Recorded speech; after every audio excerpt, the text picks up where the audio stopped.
Arkansas cable providers are connecting our state to the world. Through our state-of-the-art broadband networks, educators, healthcare providers, emergency responders, law enforcement personnel, and consumers have access to the information superhighway like never before, many times at greatly reduced costs. That's our commitment to making Arkansas a leader in the digital age. Arkansas cable providers are indeed connecting our state to the world, and we're just getting started.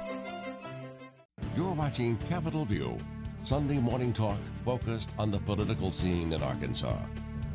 And welcome back to Capitol View. I'm Roby Brock. And I'm David Goins. We're joined now by Speaker of the House, Representative Davy Carter. Davy, thank you so much for coming in on a Sunday morning, sir. You bet.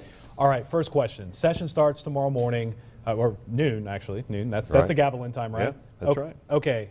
First off, how much time do you anticipate the House spending on the appropriation for the private option? Or do you guys just, can you vote on that pretty quickly? I'm hoping fairly quickly, within the first week and a half. I mean, certainly within a week, sometime in week 2, there's just no reason not to go ahead and take it up. I mean, that issue is going to drive the entire budget. So we've got to get that resolved. We can't move forward without it. So what are the logistics of the first week that would keep you from maybe even voting sooner than well, that? maybe. I mean, I'm all for it. You know, we have, first day ceremonial, we have committees, and depending on how much debate is held during the committee process will determine that.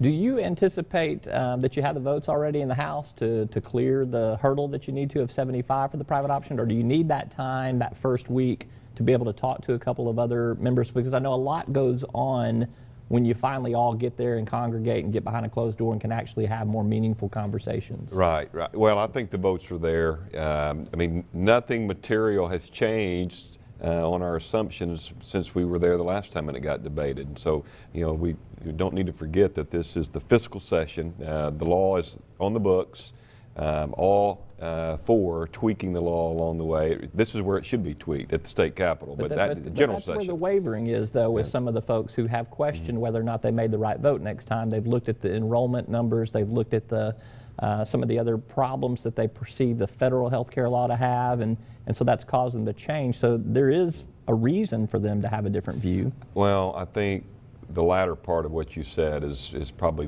where I've sensed the most focus. I mean, people are frustrated with the federal part of the law and what's going on with the Affordable Health Care Act. That's where, the conversation gets muddied. What we're talking about going on everywhere else and here. Now, I understand that there's some things that we have to make sure we have followed through with what we've forecasted. But those numbers, for the most part, are positive.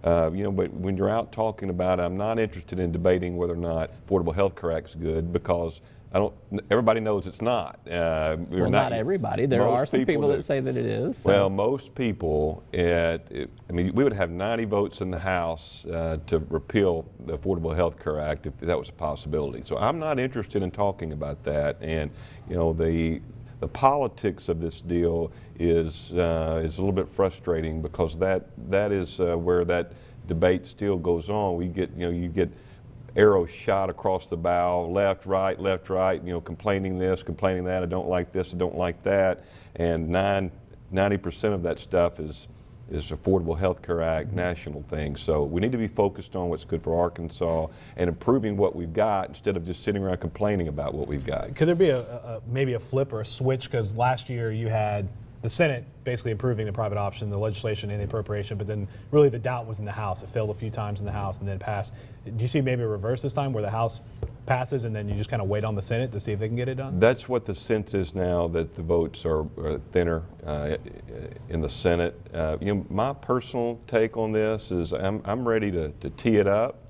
I'm ready for the ones that support it to raise their hand and vote and support it, and the ones that oppose it to raise their hand and oppose it. I mean, we all need to hold our positions, and we all need to be held accountable for that. But I'm ready to vote. Everybody needs to know. I mean, it's time. Until we go cast a vote, all the chitter chatter that we hear over the last few weeks, that means nothing. Nothing's for real until we cast a vote. So you don't want to see any changes at all. I mean, if the Senate makes tweaks, I know that this is, fiscal session is not the time to, do the legislation, but if they make a few changes to make it palatable to get a few votes, does that change the calculus in the House if it has to go back over and? I'm good with that. I'm fine. If we need to tweak, so long as they are positive improvements, I mean, I'm all for it. That's what we should be doing. I mean, we're going to have to tweak this. The future General Assemblies are going to have to tweak it.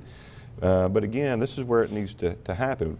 We're taking control of our health care issue, and it needs to happen in Little Rock. Not Washington. I'm okay with that, so long as they're positive movements. But it just have to be kind of almost a quid pro quo thing. You vote for the funding in this fiscal session, and we will make these policy changes that you want the tweaks to in the next legislative session, which this General Assembly can't hold the next General Assembly to anything, but deals can be cut. And is that how you envision some of those tweaks that you need to promise to gain some of those votes to happen? Maybe. I'm not real sure what the requests are going to be to tweak. I mean, it's presumably it's going to have to be. You haven't had anybody come to you with a little bit, but well, it has to be. Tell me a few of the things that they've thrown out there. I'd like to hear what they are. It's generally on how we're spending the money, and that's appropriate. I mean, this is the budget, this is the fiscal session, so how we spend money on all the things that it's being spent on, those are the kind of things that are being discussed. You get outside of that, debating the nuts and bolts of the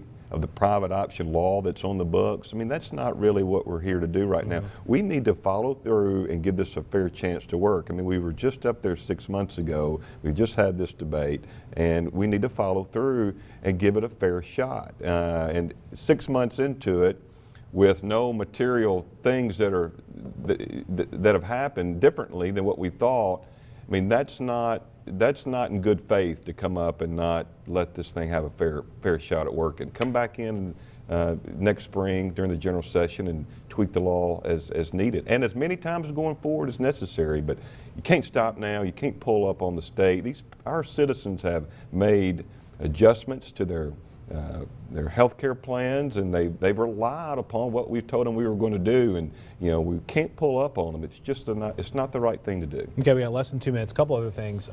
First off, it sounds like there's pretty much bipartisan support to avoid a special election to replace Mark Dar. There's a question though. Senator Keith Ingram said earlier in the week that he would basically want to see Dar's staff, essentially let go. I mean, what's your thoughts there on that? There's been, that. First of all, this is unfortunate for all of us, and it's been a difficult handful of months. I mean, as you guys know, when you're up here and you know people and you see them, and that makes it difficult. But I respect Michael Lamoureux tremendously, and he has taken the lead on this issue with the staff. I went down and met with the staff this week to talk about it. And it's not their fault. I mean, they're down there as I would be, with eyes wide open, scared to death. What's going to happen? But Michael's taken the lead on it. There's some strong opinions on both sides. He made a pretty good argument when he set forth his position, and something happens to a sitting governor and all these things that go along with that. So I think we'll see that play out over the session. If you had to vote, how would you vote? Would you vote to cut the staff, or would you vote to keep the staff in place? I'm today. I don't know. I mean, I support. You don't know. Well, you got yes or no. You got to take a position. I support Michael, and Michael is deeply involved in this. So when Michael and I sit down, if this is what he sees as the right thing to do for that end of the building, I would support it because of him. Last 10 seconds. Any more money for prisons? Well, it depends. Depends if we pass private option. $89 million at play. Right. And assuming yes on private option, the prisons could. Yeah, I think so. Okay, yeah, I think so. Right. We'll come back and talk about it later. You bet. All right. There you go. House Speaker Davy Carter, thank you very much for coming in. We'll be back to wrap things up after a quick break. I'm David Goins alongside Roby Brock. You are watching Capitol View on Sunday morning.